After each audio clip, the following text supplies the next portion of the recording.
Olá, alunos e alunos, bem-vindos a mais uma aula de História. Eu sou a professora Isabelle e na aula de hoje nós vamos falar um pouco sobre a chegada e a ocupação dos portugueses aqui na América, especificamente onde hoje é o Brasil. Vamos lá?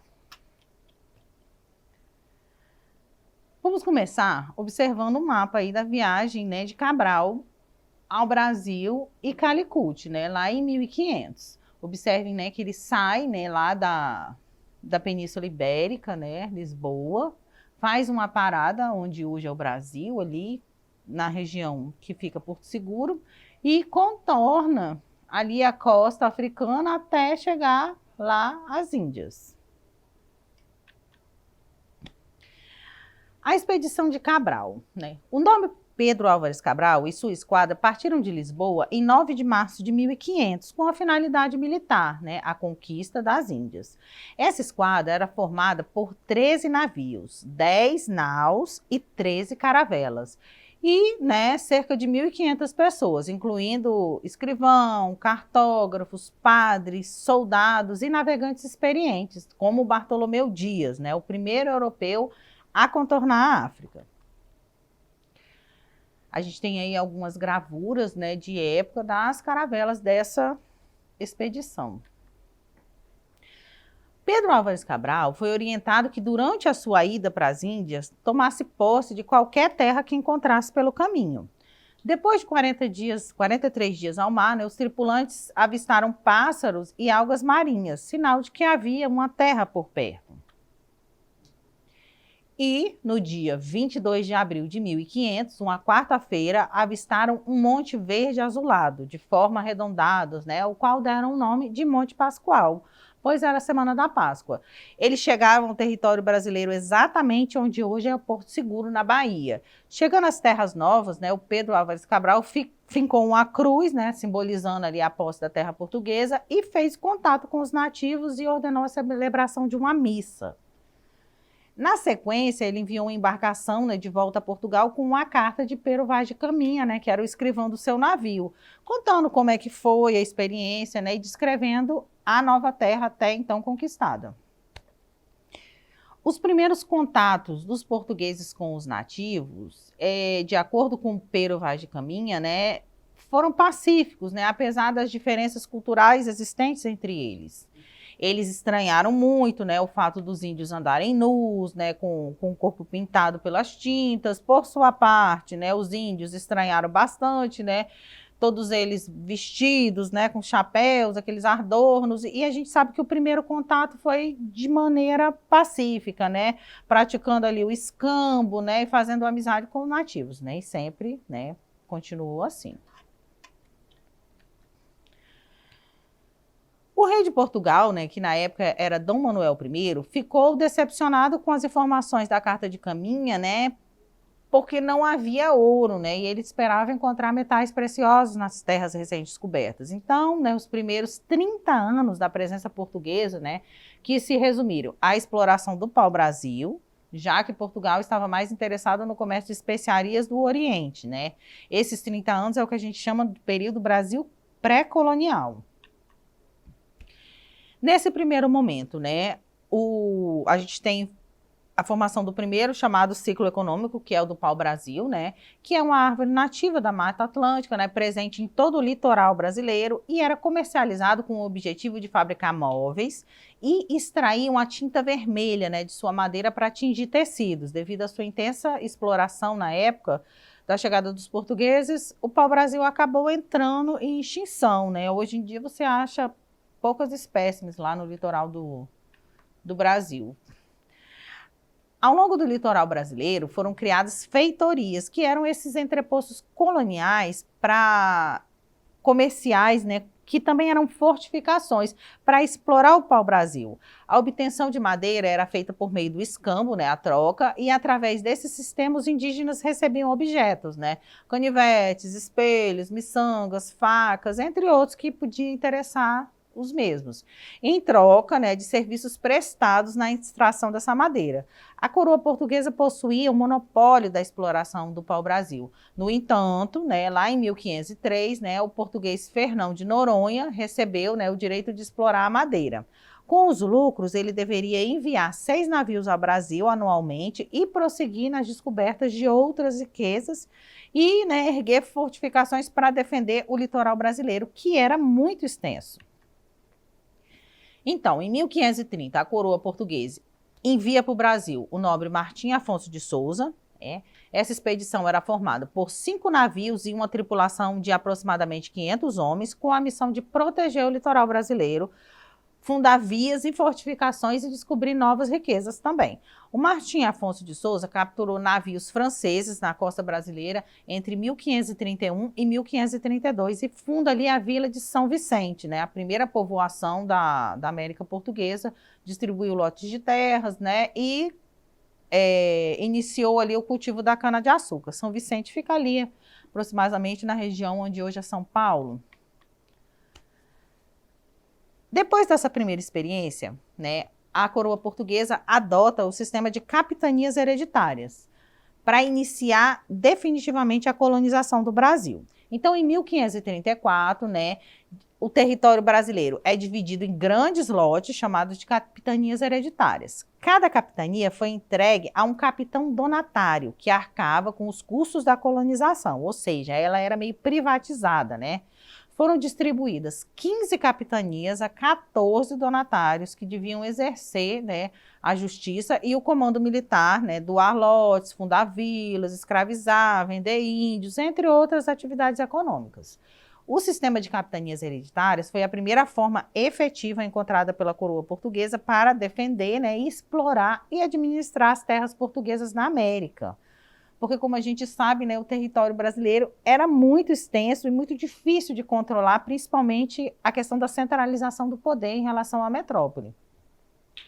Alguns donatários nem chegaram a tomar posse dessas terras, né, e outros acabaram abandonando as possessões. Além dos capitães donatários, né, não possuírem recursos suficientes para administrar os lotes, outras capitanias enfrentaram, né, a resistência dos indígenas, né. Apenas as capitanias de Pernambuco e São Vicente tiveram sucesso devido ao cultivo da cana-de-açúcar. Isso se deve a alguns fatores, né?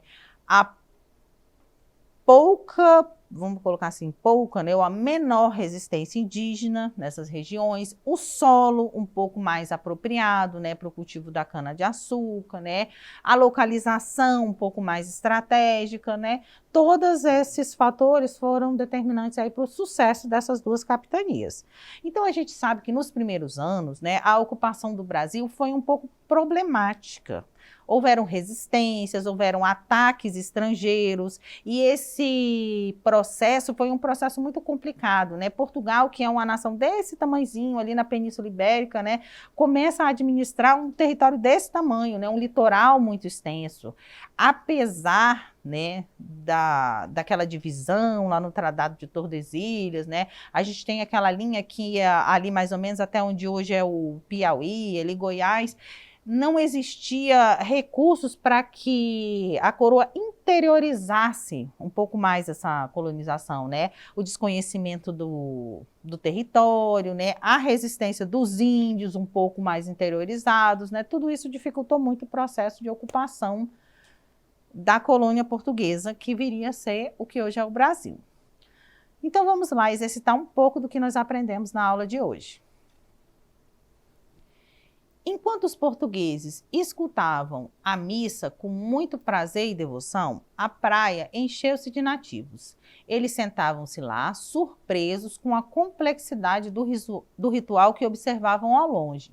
Quando Dom Henrique acabou a pregação, os indígenas se ergueram e começaram a soprar conchas e buzinas, saltando e dançando.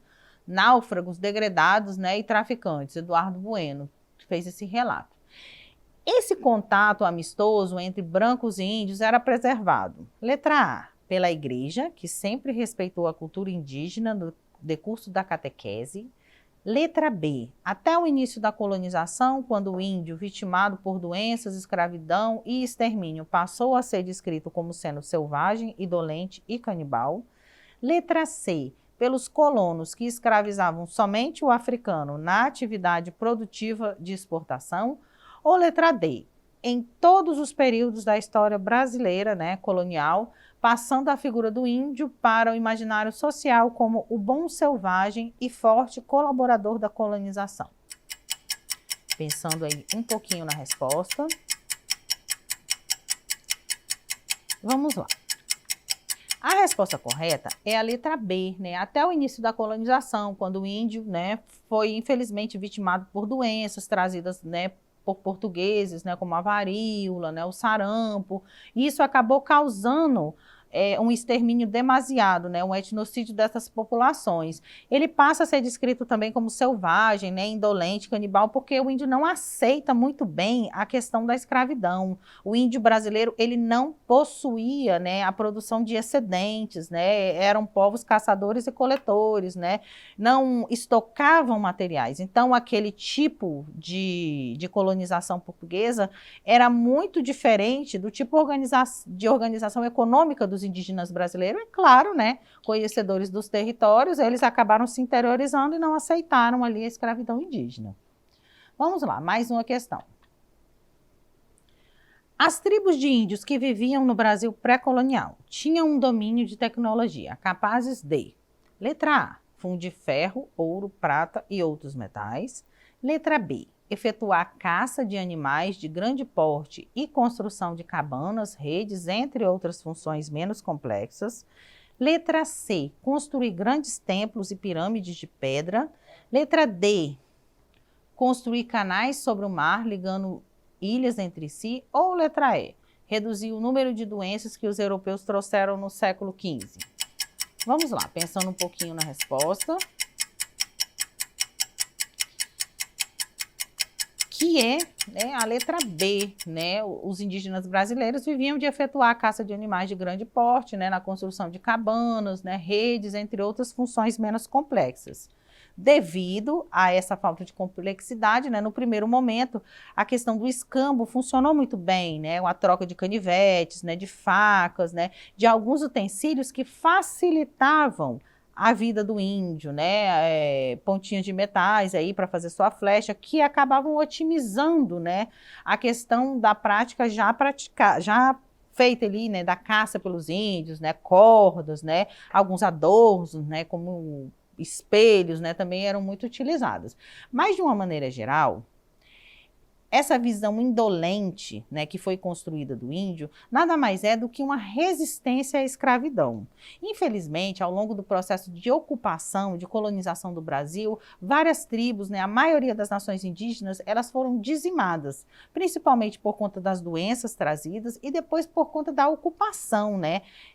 O objetivo era ocupar e conquistar. Os índios acabaram sendo um entremeio ali, uma dificuldade, né, da colonização portuguesa. E acabaram sendo, né, cada vez mais expostos à violência, né, o etnocídio da colonização europeia. Não só no Brasil, né, como em toda a América Espanhola, né, a gente tem grandes nações indígenas, né, os incas, os maias, os astecas, todos dizimados pela ocupação europeia na América, a busca de riqueza, né, a conquista de novos territórios, que efetivamente já estavam aqui e já eram ocupados por esses povos.